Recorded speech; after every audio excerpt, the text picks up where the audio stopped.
اور یہ ایک بہت بڑی حقیقت ہے جسے نبی اکرم صلی اللہ علیہ وسلم نے قسم کھا کر بیان فرمایا کہ صدقہ دینے سے مال کم نہیں ہوتا. خود نبی صلی اللہ علیہ وسلم کا طرز عمل خصوصاً رمضان المبارک میں کچھ اس طرح بیان کیا گیا ہے.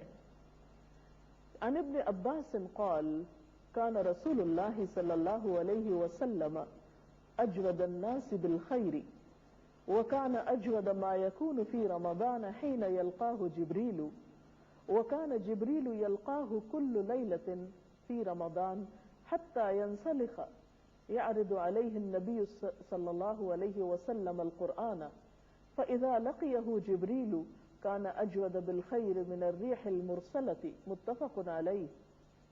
حضرت عبداللہ بن عباس رضی اللہ تعالی عنہ فرماتے ہیں کہ نبی صلی اللہ علیہ وسلم لوگوں کے ساتھ بھلائی کرنے میں بہت سخی تھے، لیکن رمضان میں جب حضرت جبریل علیہ السلام آپ سے ملتے تو آپ اور بھی زیادہ سخی ہو جاتے تھے.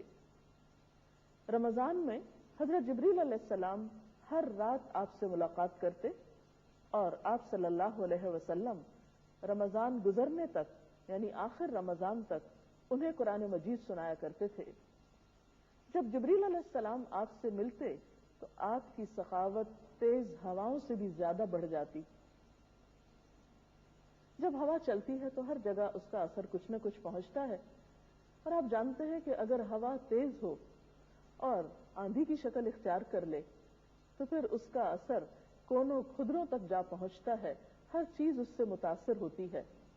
گویا رمضان المبارک میں آپ صلی اللہ علیہ وسلم کی سخاوت سے معاشرے کا ہر طبقہ فائدہ اٹھایا کرتا تھا، اور اسی کی تلقین آپ صلی اللہ علیہ وسلم نے ہمیں بھی کی ہے. ہم سب کو بھی اس مہینے میں یہ دیکھنا چاہیے کہ ہم اپنے مال میں دوسروں کو کتنا شریک کرتے ہیں. مال دینے کا اور مال اللہ کے راستے میں خرچ کرنے کا فائدہ کیا ہے؟ قرآن پاک میں اللہ سبحانہ وتعالی فرماتے ہیں وَمَا تُنْفِقُوا مِنْ خَيْرٍ فَلِأَنفُسِكُمْ وَمَا تُنْفِقُونَ إِلَّا ابْتِغَاءَ وَجْهِ اللَّهِ.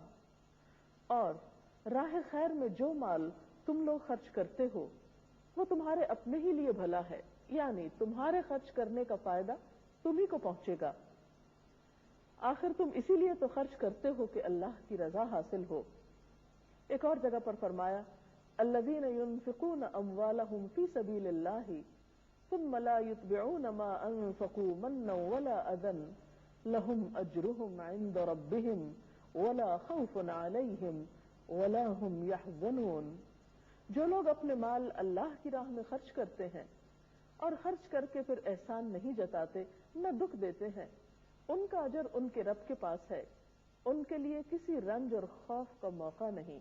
گویا اللہ کے راستے میں مال خرچ کرنا انسان کو رنج اور خوف سے نجات دلاتا ہے.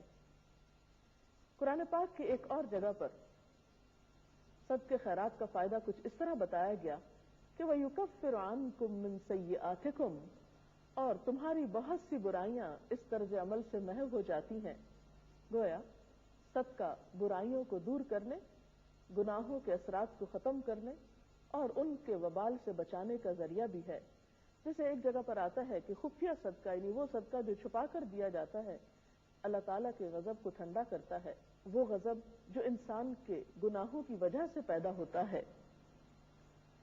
نبی صلی اللہ علیہ وسلم نے فرمایا، اللہ تعالیٰ فرماتے ہیں یا ابن آدم انفق علیک، اے آدم کے بچے، اے آدم کے بیٹے، تم خرچ کرو، تم پر بھی خرچ کیا جائے گا. اور مال کا خرچ کرنا ان کاموں میں سے ہے جس کا فائدہ انسان کو صرف اس دنیا میں ہی نہیں مرنے کے بعد بھی ہوتا ہے. نبی صلی اللہ علیہ وسلم نے فرمایا جب انسان مر جاتا ہے تو اس کا عمل ختم ہو جاتا ہے، مگر 3 قسم کے عمل ایسے ہیں جن کا ثواب مرنے کے بعد بھی اس کو پہنچتا رہتا ہے.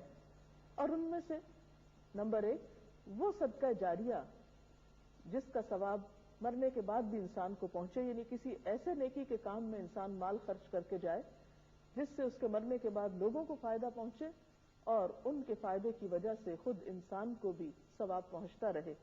دوسرے یہ کہ ایسا علم چھوڑ جائے جس سے لوگ فائدہ اٹھائیں، اور تیسرے نیک اولاد جو والدین کے لیے دعائیں کرے۔ صدقہ برائی کے 70 دروازوں کو بند کر دیتا ہے۔ ایک اور جگہ پر آتا ہے کہ صدقہ کرنے میں جلدی کرو، کیونکہ بلائیں صدقہ سے آگے نہیں بڑھ سکتی بلکہ صدقے سے رک جاتی ہیں۔ یعنی انسان پر جو آفات اور مصیبتیں آنے والی ہوتی ہیں، ان سے پہلے اگر صدقہ کر لیا جائے تو ان کا آنا بھی رک جاتا ہے۔ اسی طرح صدقے کا فائدہ صرف دنیا میں ہی نہیں، آخرت میں بھی ہوگا۔ حضرت عقبہ بن عامر کہتے ہیں کہ حضور صلی اللہ علیہ وسلم نے فرمایا، قیامت کے دن حساب کتاب ختم ہونے تک صدقہ کرنے والا اپنے صدقے کے سائے میں رہے گا۔ یعنی حشر کے دن بہت گرمی ہوگی، سورج بہت قریب ہوگا، لیکن صدقہ کرنے والا اپنے صدقے کے سائے میں آرام کرے گا۔ آپ صلی اللہ علیہ وسلم نے یہ بھی فرمایا، صدقہ کیا کرو کیونکہ صدقہ تم کو دوزخ سے بچا لے گا۔ ایک اور روایت میں آتا ہے، جو کسی مسلمان کو کپڑا پہنائے تو اللہ تعالیٰ اس کو جنت کا سبز ریشم پہنائے گا، اور جو مسلمان کسی بھوکے مسلمان کو کھانا کھلائے گا اللہ تعالیٰ اسے جنت کے میوے کھلائے گا۔ جو مسلمان کسی پیاسے مسلمان کو پانی پلائے اللہ تعالیٰ اسے جنت کی عمدہ شراب پلائے گا۔ اسی طرح یہ ہے کہ عام طور پر جب ہم کچھ خرچ کرنے لگتے ہیں تو شیطان ہمارے دل میں وسوسے ڈالتا ہے اور ہم خرچ کرنے سے رک جاتے ہیں۔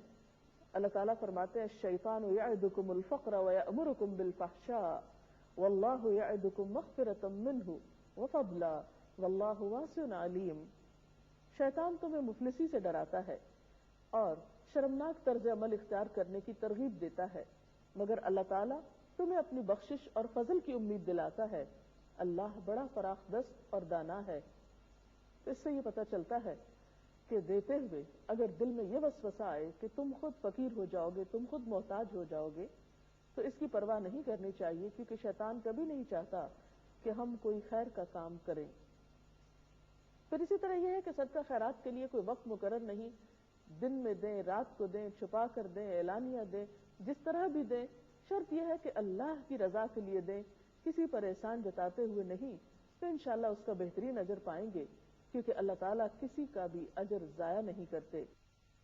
تو گویا ہمارے مال کے سب سے پہلے مستحق ہمارے قریب ترین رشتہ دار، والدین اور دیگر رشتہ دار، اور پھر یتیم اور مسکین ہے۔ علاوہ ازیں انسان جب اور بھی نیکی کے کاموں میں خرچ کرتا ہے تو اس کا اجر پاتا ہے۔ اللہ تعالیٰ فرماتے ہیں، وَمَا تُنْفِقُوا مِنْ خَيْرٍ يُوَفَّ إِلَيْكُمْ وَأَنْتُمْ لَا تُظْلَمُونَ۔ جو کچھ مال تم راہ خیر میں خرچ کرو گے وہ تمہیں پورا پورا لوٹا دیا جائے گا اور تم ظلم نہ کیے جاؤ گے۔ وَمَا أَنفَقْتُم مِّن شَيْءٍ فَهُوَ يُخْلِفُهُ، اور جو مال بھی تم خرچ کرتے ہو وہ اس کے پیچھے اور لے آتا ہے، گویا دینے سے کمی نہیں ہوتی۔ وَهُوَ خَيْرُ الرَّازِقِينَ، اور وہ سب سے بہترین رازق ہے۔ لیکن اس کے ساتھ یہ بھی یاد رکھنا چاہیے کہ بعض اوقات مال دے کر ضائع بھی ہو جاتا ہے، صدقہ خیرات دیا ہوا برباد بھی ہو سکتا ہے۔ وہ کیسے؟ اللہ تعالیٰ فرماتے ہیں، یا ایھا الذین آمنوا لا تبطلوا صدقاتکم بالمن والأذى کالذی ينفق مالہ رئاء الناس ولا یؤمن باللہ والیوم الآخر۔ اے ایمان والو، اپنے صدقات کو احسان جتا کر اور دکھ دے کر اس شخص کی طرح خاک میں نہ ملاؤ جو اپنا مال محض لوگوں کو دکھانے کے لیے خرچ کرتا ہے اور نہ اللہ پہ ایمان رکھتا ہے اور نہ آخرت پر۔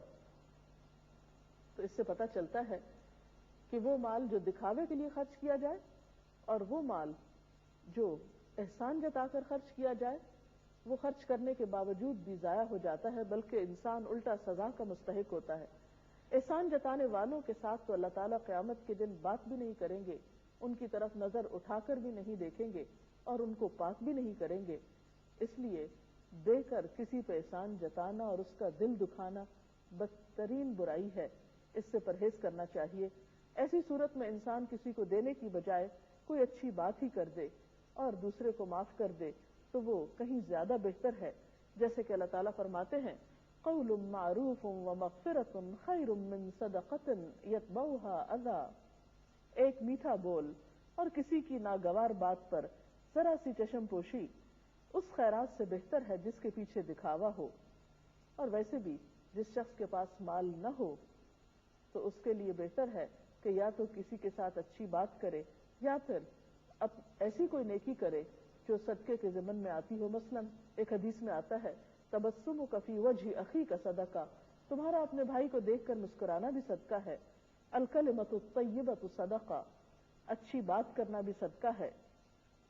پھر اسی طرح لا تحتقرن من المعروف شیئا ولو ان تلقى اخاک بوجہ طلق، کسی بھی نیکی کو حقیر نہ جانو خواہ اپنے بھائی سے کھلے چہرے سے ملنا ہی کیوں نہ ہو.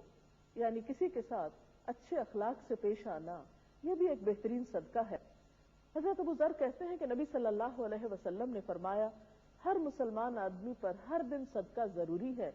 لوگوں نے کہا اے اللہ کے رسول صلی اللہ علیہ وسلم ہمارے پاس اتنا مال کہاں کہ ہم ہر روز صدقہ کریں. آپ نے فرمایا صدقہ کرنے اور ثواب حاصل کرنے کے بہت سے ذرائع ہیں.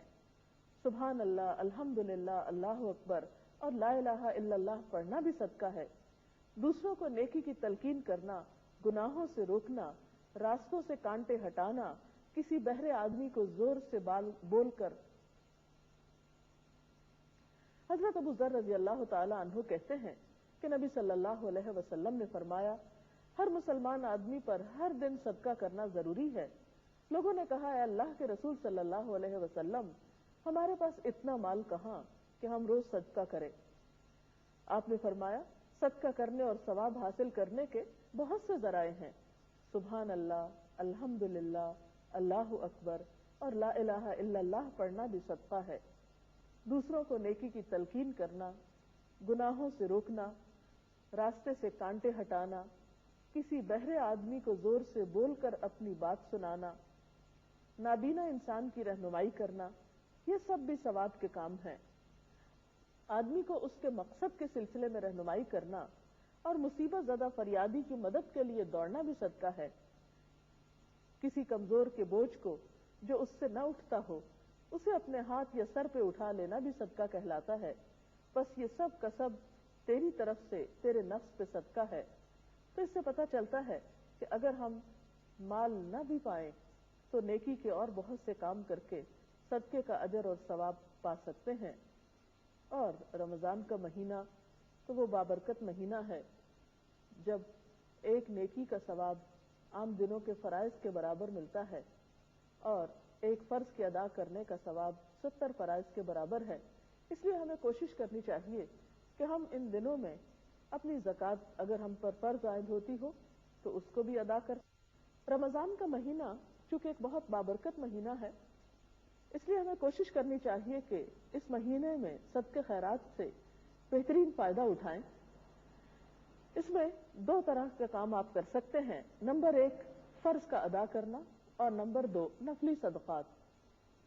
فرض میں جیسے زکوٰۃ اور عشر وغیرہ آتا ہے، اگر آپ ان لوگوں میں سے ہیں جن پر زکوٰۃ فرض ہے تو کوشش کریں کہ رمضان میں زکوٰۃ نکال دیں حساب کر کے، کیونکہ ایک فرض کی ادائیگی 70 کے برابر ہے. یعنی عام دنوں کے مقابلے میں اس میں اجر و ثواب بڑھ جاتا ہے. اسی طرح صدقہ خیرات کی دوسری قسمیں جو ہیں ان میں غریبوں مسکینوں کے علاوہ خیر کے کسی بھی کام پر خرچ کرنا آتا ہے. مثلا کسی کو علم سکھانے کے لیے، کسی بچے کو تعلیم کے لیے فیس دینا جو ضرورت مند ہو. اگر کسی کے پاس کتابیں نہیں تو کتابیں لے کر دینا. اسی طرح ہسپتالوں میں مریضوں کو وزٹ کرنا، ان کے لواحقین کے لیے افطار کا انتظام کرنا، ان کی ضروریات پوری کرنا، مریضوں کے لیے دوائیوں کا اہتمام کرنا. پھر اسی طرح ضروری نہیں کہ انسان خاص طور پر کہیں کچھ صدقہ لے کر جائے. آپ دیکھتے ہیں کہ آپ اپنے آس پاس، اپنے دائیں بائیں بہت سے ایسے لوگ پا سکتے ہیں کہ جو مستحق ہوں. مثال کے طور پر اگر آپ اپنے گھر کے لیے کچھ خرید رہے ہیں تو کچھ تھوڑا سا زائد خرید لیں، اپنے ہمسایوں کو کچھ بھجوائیں جس میں صرف اللہ کی خوشنودی کے لیے آپ ایسا کر رہے ہوں، تو وہ بھی ایک طرح کی نیکی اور صدقہ شمار ہوتا ہے. نہیں، صدقے سے مراد صرف یہ نہیں ہے کہ آپ ایک مخصوص قسم کا کالا بکرا ہی ذبح کریں یا کسی خاص شکل میں ہی صدقہ دیں. نیکی اور بھلائی کے سب کام ایک طرح سے صدقہ شمار ہوتے ہیں. اسلام میں صدقے کا تصور بہت وسیع ہے. ہاں، یہ الگ بات ہے کہ جو مال آپ کسی غریب یا یتیم یا بھوکے کے لیے الگ کرنا چاہتے ہیں تو وہ آپ اس نیت سے الگ کریں اور اس میں پھر کسی دوسرے کو شریک نہ کریں. ورنہ مہمان پہ خرچ کرنا، دوست احباب پہ خرچ کرنا، اپنے گھر والوں پہ حتیٰ کہ خرچ کرنا، کیونکہ آپ صلی اللہ علیہ وسلم نے فرمایا کہ وہ لقمہ جو تم اپنی بیوی کو کھلاتے ہو وہ بھی تمہارے لیے صدقہ ہے. تو صدقہ ایک وسیع تصور رکھتا ہے اسلام میں.